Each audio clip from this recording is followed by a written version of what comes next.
तो आज हम लोग पढ़ने जा रहे हैं एक टॉपिक जो कि बहुत इंपॉर्टेंट है बायोकेमिस्ट्री, जिसका नाम है इकोसिनोएट्स।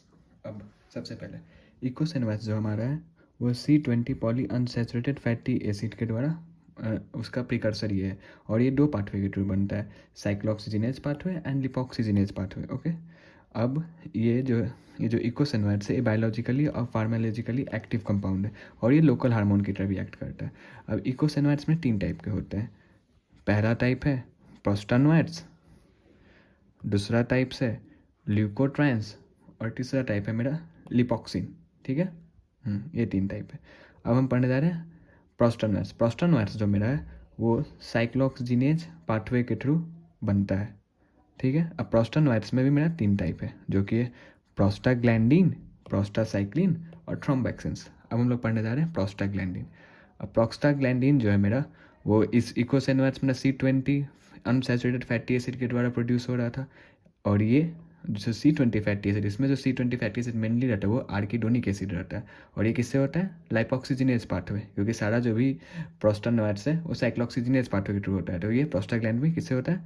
Cyclooxygenase pathway. ठीक है, अब प्रोस्टाग्लैंडिन जो है उसको इनिबिट करता है, ये जो प्रोसेस है प्रोस्टाग्लैंडिन के फॉर्मेशन का, उसको इनिबिट कौन सा करता है? एस्पिरिन।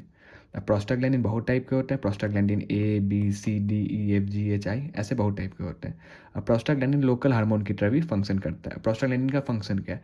सबसे पहले हम देख रहे हैं प्रोस्टाग्लैंडिन E का फंक्शन। प्रोस्टाग्लैंडिन E जो मेरा वैसोडायलेटर है, और प्रोस्टाग्लैंडिन E ब्रोंकोडायलेटर भी है। अब वैसोडायलेटर है, इसका मतलब ये हाइपरटेंशन को सही करने में यूज होगा, क्योंकि ये ब्लड वेसल को डायलेट कर देगा, तो हाइपरटेंशन में यूज होगा।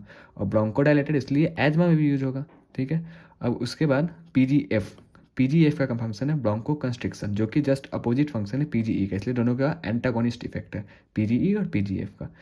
और मेरा प्रोस्टाग्लैंडिन क्या में हेल्प करता है? Induce labour and terminate pregnancy. ठीक है, और इंड्यूस सिम्टम्स ऑफ इन्फ्लामेशन भी करता है। ठीक है, और ये इंक्रीज करेगा GFR को, इसलिए डायरेसिस भी कॉज करता है। ओके, अब इसके बाद हम लोग सेकेंड पे जा रहे हैं, जिसका नाम है प्रोस्टासाइक्लिन। ये ब्लड वेसल्स में फाउंड होता है, ये वैसोडाइलेशन में हेल्प करता है, और ये इनिबिट करता है प्लेटलेट एग्रीगेशन को। ठीक है, क्या फंक्शन हुआ? वैसोडाइलेशन, और इनिबिट करता है प्लेटलेट एग्रीगेशन को। इधर वैसोडाइलेशन कौन सा कर रहा था?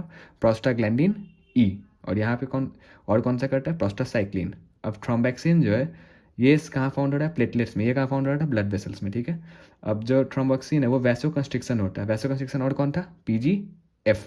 ठीक है, PGF ब्रोंको कंस्ट्रिक्शन था, और ये क्या है? Vaso constriction. कौन? थ्रोम्बोक्सिन्स। ठीक है, और ये प्रमोट क्या करता है? प्लेटलेट के एग्रीगेशन को प्रमोट करता है। ठीक, ये हो गया। ठीक है, अब हम क्या सीख लिए? प्रोस्टासाइक्लिन जो वो ब्लड वेसल के द्वारा सिक्रेट होता है, थ्रोम्बोक्सिन जो मेरा प्लेटलेट के द्वारा सिक्रेट होता है। ठीक है, अब जो प्रोस्टासाइक्लिन है जिसको PGI भी कहते हैं, वो वैसोडायलेटर रहता है, और थ्रोम्बोक्सिन जो है वो वैसोकंस्ट्रिक्शन रहता है। ठीक है, पहला डिफरेंस। दूसरा डिफरेंस, प्रोस्टासाइक्लिन जो मेरा रहता है इनिबिट करता है प्लेटलेट एग्रीगेशन को, और थ्रोम्बोक्सिन मेरा प्रमोट करता है प्लेटलेट एग्रीगेशन को। ठीक है, ये अब मेरा क्या कंप्लीट हो गया? प्रोस्टानोएट्स। हम लोग दूसरे पे जा रहे हैं, दूसरे टाइप के इकोसिनोएट्स पे, क्या नाम है? ल्यूकोट्राइन्स। ठीक है, अब ल्यूकोट्राइन्स और जो मेरा लाइपोक्सिन्स है, ये जो बनता है वो लाइपोक्सिजिनेज पाथवे के द्वारा बनता है। ये मेरा किससे बन रहा था? साइक्लोऑक्सीजिनेज पाथवे, और ये लाइपोक्सिजिनेज पाथवे। ठीक है, ये कहाँ सिंथेसाइज होता है? ल्यूकोसाइट में, मास्ट सेल में, लंग्स में और हार्ट में।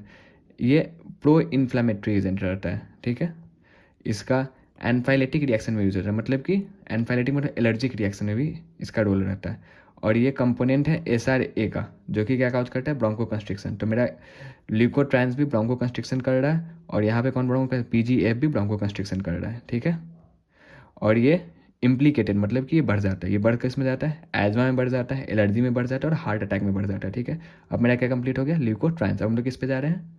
थर्ड, जो कि लाइपोक्सिन्स है। लाइपोक्सिन्स क्या है? ये वैसो, इसका फंक्शन क्या है? वैसो एक्टिव सब्सटेंस है, ये लाइपोक्सिजिनेज पाथवे के द्वारा सिक्रीट होता है, और ये इम्यूनो रेगुलेटरी रिएक्शन होता है। वैसो एक्टिव सब्सटेंस और immuno regulatory reaction. Vaso active मतलब जो ब्लड वेसल्स के डायमीटर को चेंज करता है, बढ़ाता है या घटाता है, उसी को लाइपोक्सिन्स कहते हैं। ठीक है, अब हम, ये हो गया टॉपिक। अब आप इसका स्क्रीनशॉट ले सकते हैं, नहीं तो मैं इसको अपने टेलीग्राम चैनल पे अपलोड कर दूंगा, डाल दूंगा इस PDF को। Thank you.